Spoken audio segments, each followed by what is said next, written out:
Hi Sagittarius, welcome to your week ahead taroscope with me, Raphael from Reydiant Reality. It's an absolute pleasure to have you. Thank you so much for being here. Thank you so much for joining me. Quick note, my readings are for your sun, moon and ascendant sign. So whether you're a sun, moon or rising sign Saggy, this is for you. And I always advise that you watch all three to get a clearer, more complete picture of how they're going to speak to you. With that said, remember they are general reads. Not everything's going to resonate with everybody, and that is just fine. You should always use your own discernment. Before we start, as always, I would like to bless my deck of cards with all forms of love, light, peace, prosperity and abundance. And I pray that the messages that come through are ultimately clear and concise, and they help you on your path to your highest vibrational good. So your key to the week this week is the Tree of Life, which is in all of my decks, I have to say. And this probably does trump even all of my original faves, just because it's such an awesome card. I will get into that in just a second, but I just want to say, for those of you that allowed me to have my time off and to live my life and just get on with it, I really do appreciate it. It was very much needed. For those of you that reached out to make sure that I was still alive and kicking, that also means a lot. So thank you so much. I just want to say I love and appreciate all of you, and thank you for your support. Now, that being said, the Tree of Life is a card of divine intervention and assistance. Whenever this card shows up, I always get the exquisite feeling that you are about to be, yes, you're going to be blessed in some way, but you're also going to be diverted. It's like your path takes you in a different way, or it takes a different sort of, maybe you end up having to take a different turning. Maybe you end up, speaking to somebody completely different to who you were supposed to be seeing, or, you end up having an interview elsewhere. It's like, this is like the Wheel of Fortune, but the Wheel of Fortune on steroids. It makes everything that you encounter better than it was before, but it also changes your path or your direction, and maybe even your trajectory in some way. So this card really is kind of like clear quartz as a card. It amplifies everything that it touches, but just like the Sun card, it enhances the blessings and diminishes the challenges. Only the difference between this, the Sun card, and even the Wheel of Fortune, this card has, I say it's not the card itself doesn't have the power. What it suggests is that a larger divine power is moving in your life to literally hold back anything that might be a challenge for you, but to assist you in gaining some big resource. I've just had a massive deja vu. Oh wow, that's uncanny. Yeah, I love it when that happens. Ooh, nice. Also because you can't see what I can see around me at this moment in time. You will eventually.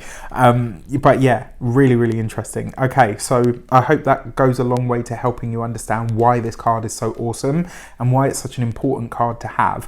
That being said, if you are a continued subby, you know Raffy loves you, and if you're new to my channel, please don't forget to like, share, and if you should so choose and it resonates, hit the subscribe button. For your actions and options, you have the Nine of Cups with the Tree of Life. I mean, if you have a wish, if there is something that you want, if there's something that in your heart, and we all do, but if there's something that you want at a deep sort of heart-based level that you keep thinking to yourself, why does this elude me? Ask for it this week. Whether this is a promotion, if it's a raise, if it's for your partner to marry you, if it's for, to get pregnant, like whatever it is, if there's something that you really desire, move towards it this week and you will find the result that you are looking for. The Nine of Cups as an actions and options card always says to me that whatever actions you take, they're divinely inspired and guided. You add to that the Tree of Life, and it's kind of like you'd have to work really hard to screw this up.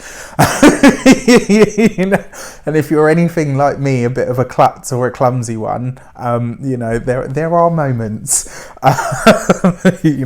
My friends very often remark, that they wonder how I made it to 37 alive and kicking and still well, because I'm such a klutz. But yeah, I laugh, but at the same time I'm serious. You'd have to work really hard to mess this up.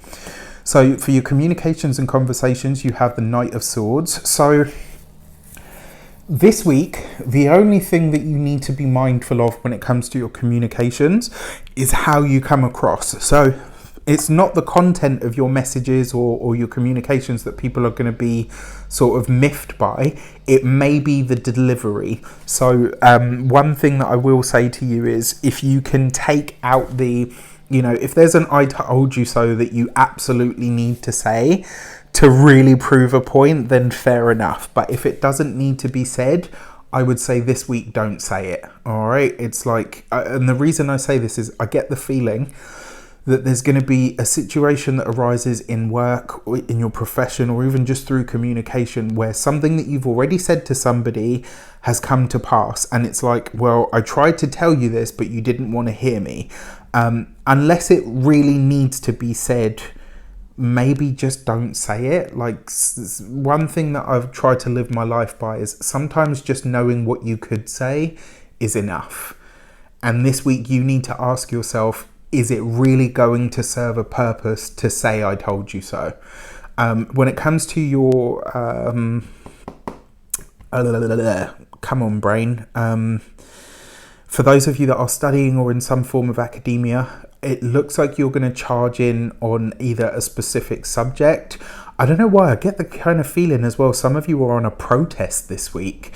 Whether this is, for equal rights, but like, it's just, there's something that you feel is not being spoken about enough or in the right way. And it's like you're trying to steer the conversation, which is beautiful. Sometimes we have to make noise in order to be heard. I think this is one of those weeks, though, where you don't have to bang so loud. You don't have to shout. You don't have to be so forceful. You already have the universal magnetics working on your behalf. Use them accordingly. When it comes to those of you that are employed by somebody else, it could get a little tetchy in the office this week. And again, this whole, if it doesn't need to be said, maybe just don't say it, I think is the really big, powerful message coming through your communications. For those of you that are business owners, entrepreneurs, solopreneurs, I'm going to be honest, it looks like you're having a professional clash with someone this week. You might really kind of, what's the word that I'm looking for?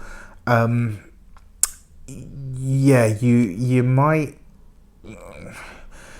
Yeah, I don't know why. I just get the feeling that this week it's almost like you and somebody else that's in your field, or maybe another business owner that does something similar to you.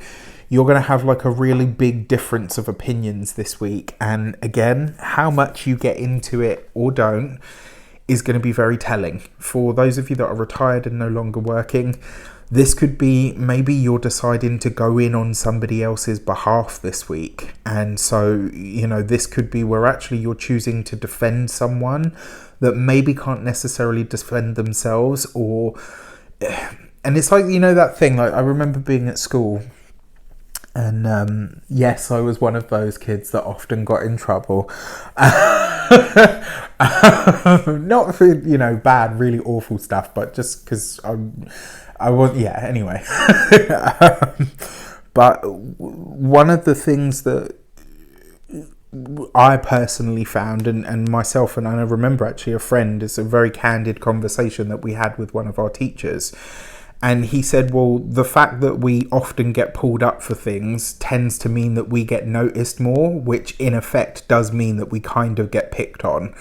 And the teacher agreed to a certain point. And so if you are retired and no longer working, this could be that you are speaking on somebody else's behalf. Maybe you're fighting for somebody that is marginalized.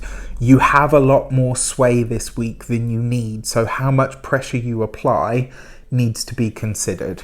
For your love and relations, you've got the 10 of Wands. And for your... so for those of you that are single...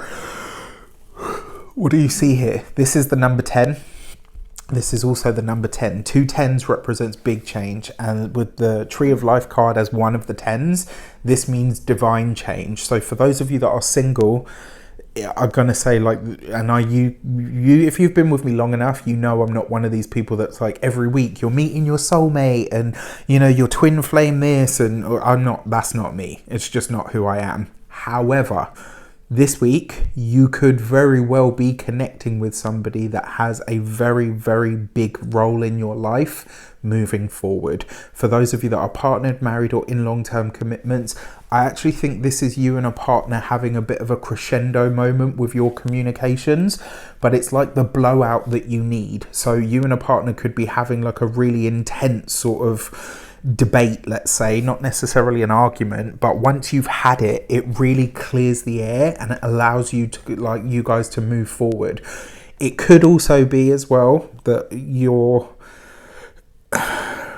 this might be because, like I said, you've got a lot of sway this week, all right? Your words are going to have a lot of weight. So, you know, if your partner usually talks over you or shouts over you, this week it could be the opposite way round, where you kind of say to them, listen, I'm checking you and you need to kind of bring it down a peg or two. And maybe, just maybe, that's what's needed right now. Finally, for your money and materials, you have the Empress. I love this card for money because the Empress, when it comes to money, is always good money. Good money, fruitful money. It is the best of everything that you can have. I'm going to call it right here and right now. There's going to be good food, good wine, good loving, quite probably. And with the Tree of Life here, this could be a new revenue stream that opens up for you very organically. It's like it happens on its own and you just have to show up, rather than having to, you know, go through the whole rigmarole of getting this thing off the ground and, you know, yeah. It's like it just happens naturally. And it might be something that you end up really enjoying as well. For those of you, you know, if you're wanting to transition a hobby into a side hustle, this is a really great week to start that process. For those of you, when it comes to your physical health and vitality, the Empress card for me is your throat and your voice. But it's like your voice, this is the thing that seems to be running through these cards. Your voice, your words, and your influence are all amplified this week, like exponentially. And with great responsibility, Spider-Man baby, comes great power. So you need to be, you know, with great power, should I say, comes great responsibility. So just be mindful that your words and the way that you influence and persuade people this week will have a very big impact. And as such, adjust accordingly. And then finally, when it comes to your home and environment, I mean, it's the Empress with the Tree of Life. That is baby making energy. All right. So, I mean, for some of you, it could literally just be that you're getting a new pet, which is, you know, still lovely. But for some of you, this could literally be new children. With that said, I wish you an abundance of all of that good stuff. Take care, and I'll speak to you soon.